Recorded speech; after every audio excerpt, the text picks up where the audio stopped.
and I wrote a poem called Innocent Black Men. Because I haven't performed it anywhere yet, I'm probably going to perform it at one of the poetry slams here in Toronto.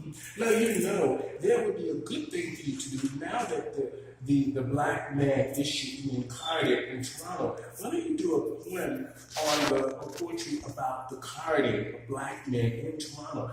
As that seems to be in the news a lot lately. What do you feel about that? I mean, as a person on the other side looking in, and I mean about Black men being carded and targeted by the police in Toronto. Well, I have a son.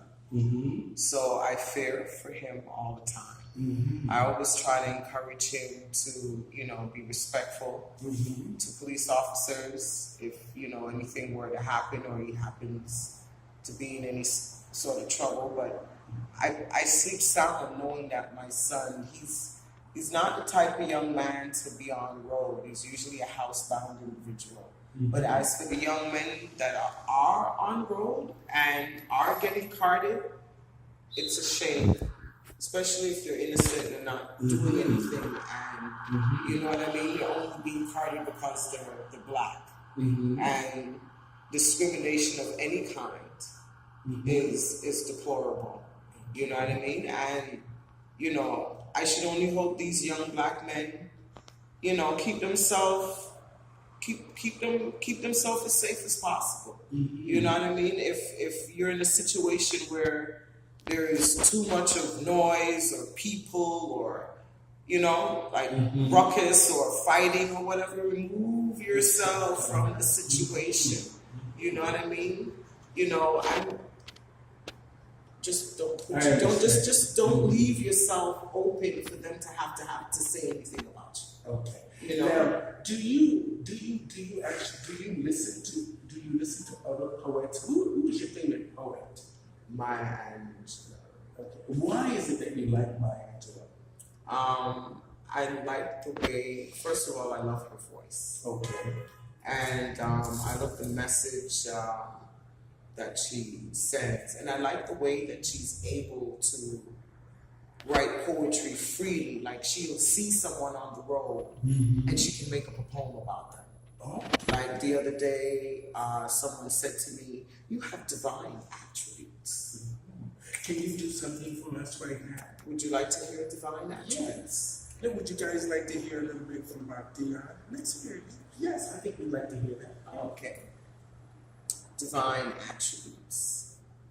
Look into my eyes, and you will see where my spirit lies. Hold me by the hand, and in friendship let our spirits devise a better plan. For I can hear the rapture in your soul like music to my ears. I will share with you a smile and help wipe away your tears. You need not explain for that which you are here. I will comfort you in time through your bitter pains and fears. I will share with you the joy and the love of being here. Life is a perfect gift that God has put for us to bear. He extends his love through me like a fire to a flame. Let us move you with his powers to another spiritual plane. Let us touch you in your heart, mind, body, and soul. Our journey's just begun and we can achieve our goals. So I hope by now you've come to realize the Spirit of God that moves me and makes my attributes divine. Thank you so much, Dionne. Wow, that was amazing, and that was from the heart. I could feel it. Yeah. Oh my God, I can feel it, you guys. I can feel it. Now, where do we find you? Like, are you actively working now? You can find me at the Drake Hotel. Okay. They put on a poetry slam every other weekend. Okay. You can look them up on Toronto TPS, Toronto Poetry Slam. You can find me on YouTube.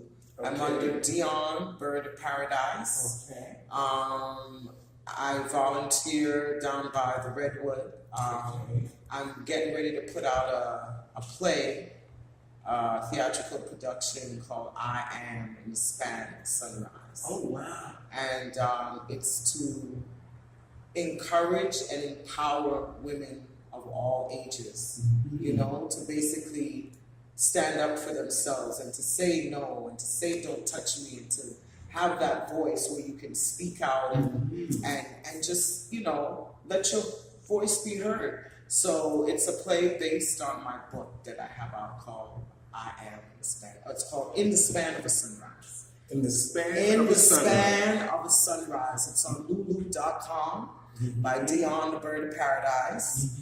And you can also find me on Instagram. I'm Bird of Paradise 66.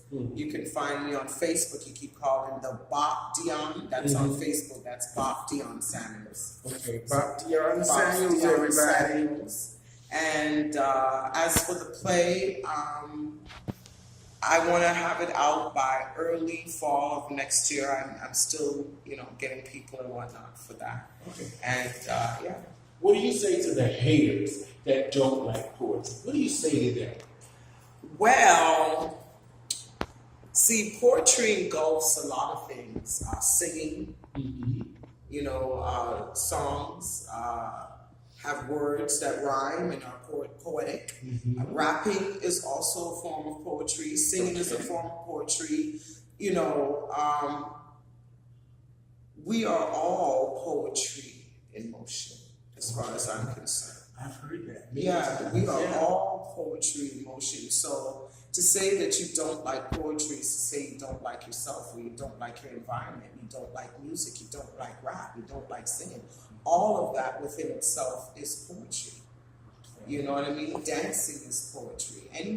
Any way that of which you express yourself in the physical, in the verbal, in the spiritual, for me, all of that is poetry. Poetry you make it. So now, did you learn to speak the word of poetry? This is all personal experience, or does this come from you? The way you speak so eloquently and so clear that is it something that your mother taught you, or your grandmother? It's funny. Like I said, I grew up in New York. I was born in Jamaica, but I grew up in New York City. And when I lived in Jamaica, I used to be on a show called Ring Ding. Ring Ding. Ring Ding. I don't know if you ever. I'll look it up. Though. You got to look it up. So there's Miss Lou. Miss Lou on Ring Ding. I'm Mas Charlie. Now Miss Lou and Mas Charlie. Miss Lou and Mas Charlie have passed, but Miss Lou is one of Jamaica's national heroes. She's the one that made it okay and acceptable to speak patois and to speak in your tongue, your dialect. Because a lot of times we were told, no, you can't speak like that because it sounds better. But she encouraged the speaking of patois, and a lot of her poetry were done in patois dialect. So as a child, I used to have to learn those poems for church. So when they had the big events, Easter and Christmas, all the Sunday school children then would have to learn one of the poems out of Miss Louise Bennett's book. I give you one called Love Letter. Okay. Love Letter is based on a young man or woman in Jamaica writing a letter to their sweetheart in what they call foreign. Okay. What Jamaicans like to call foreign. Now, foreign is three places: Canada, America, and England. Fine. All right. So I usually like to do it like this. My darling love, my little dove, my dumpling, my gazada, my sweet Sue, I go for you like whole fly go for sugar. As I put my pen to paper and my pen lips start to fly. Remember the first day you catch me eye. You didn't just come off a tram car. A bus was to your right. A car swift by your left side. You turn up tiff with fright.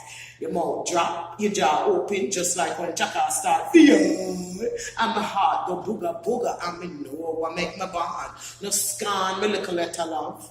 No laughter after me, me landing not too good, what me can't spare, me draw. The thing in the corner with the freckles is my heart. And the plate of yam and saltfish me that will never part. You see how me draw the two face them, they look upon one another. Well, one is me and one is you. Take anyone you rather. It's not a cockroach foot this. It's a finger with a ring. And it means I want to marry you. This line is piece of string. Take it, put upon your wedding finger, upon your wedding hand. Careful, get the right size and give it to this woman. The woman is me, no sweet rice. Keep swell till I see you next. Accept my young heart while I close with love and bonds of X. Thank you. Thank you so much. That was beautiful. Yeah, that was by Louise Bennett. Gotta give credit, Louise Bennett. And from there, I started, that's how I'm able to remember them.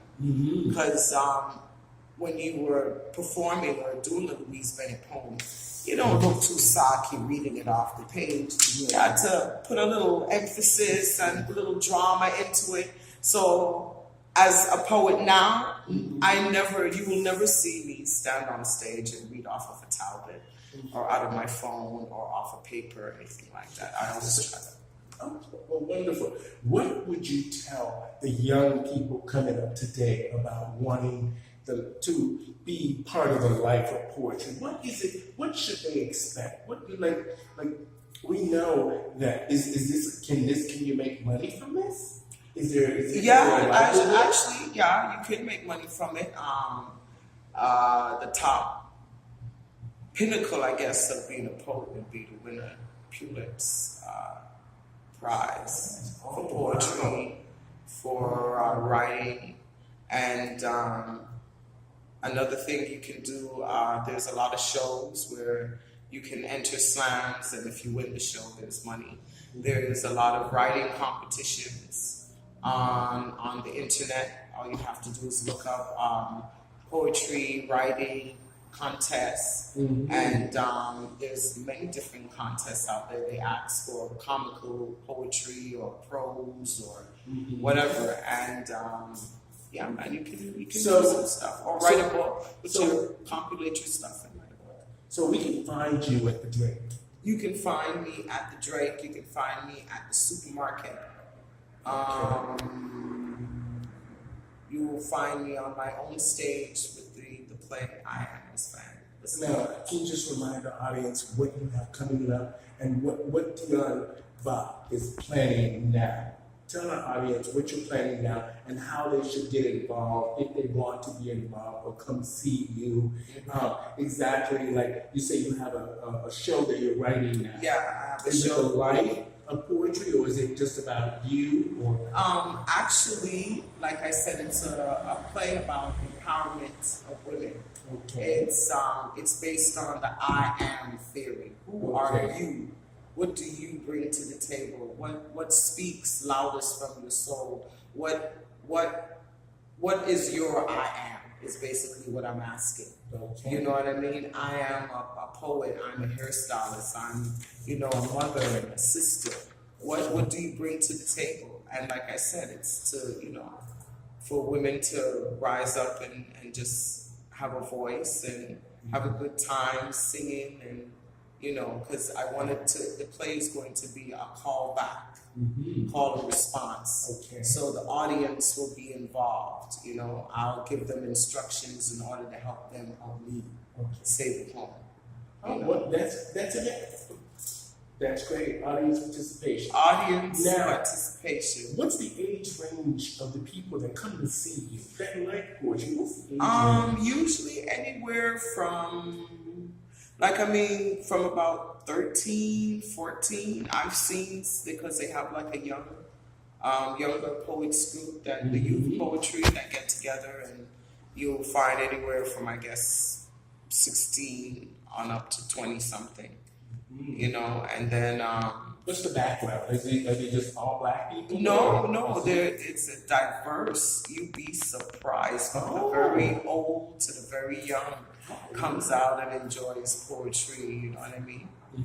So, on your final thoughts, what is it that you think people should know understand about poetry and understand about Dionne and what's the message that you'd like for the world to understand? What is it that what message that you want to tell the people about poetry and about you as Dionne? Well, poetry is a personal and very spiritual and emotional sense of expressing oneself. Okay. You know, and for me, maybe the things that I might not be able to say to you, you know, just by talking to you now, I might be able to go home and better articulate it so that I can get everything out. Because I find a lot of times when we try to conversate with people, they talk over you and you talk over them, and no one ever really listens, you know. But how much more do you listen when I write it out? You know, and I can maybe even give it to you and you read it and take it in. You know what I mean? Or you come and you see me perform, and like I said, a lot of times things I've orated to people, it touches them. It touches them on a, you know, depends on what they're going through. You know, if they're going through a breakup, it touches them on an emotional level. If they're trying to find some inspiration, it touches them on a spiritual level. If they need some consciousness, it touches them on a conscious level. Because I speak to all those genres of topics that, you know, is in media. You know. Okay, I'd like for you, on the final thoughts on the show, I'm going to just say thank you for being on my show today. Thank you very much for having me. We have the incredible Dionne. Can you do a little something for us to take us out? Take us out? Okay. Yeah, to take us out. Well, since this is Christmas. It's Christmas, everybody. And everybody wants, you know, they're all wishing on the star, and they want some stuff for Christmas. So this one's called Make a Wish. Talk to our audience. All right. Make a wish. Strive for the best. Live your life to the fullest. Put yourself to the test. For you can be whatever you want to be. For life is yours and you are free. Climb the highest mountain. Never settle for less. Be as strong as you are. Never let yourself rest. Make a wish now. Build your dreams up high as you can, as high as the sky. Make a wish now, for your dreams can come true. For your life is your challenge and your dreams are your tools. Thank you. Thank you. Thank you, Dionne. Thank you. No problem. That was great. That was great. Thank you, everyone, for joining me here on the Stephanie Stevens Show. Be sure to tell all of your friends about the Stephanie Stevens Show, and be sure to share our links with everybody. We will have this episode of the Stephanie Stevens Show with the fabulous Dionne on Saturday, December 14th. We will have it on YouTube, so be sure to share the link. Thanks, everybody. Bye. Merry Christmas. Merry Christmas. And happy holidays. Happy and New Happy Year. New Year. Happy New Year. Thanks, everybody. Bye.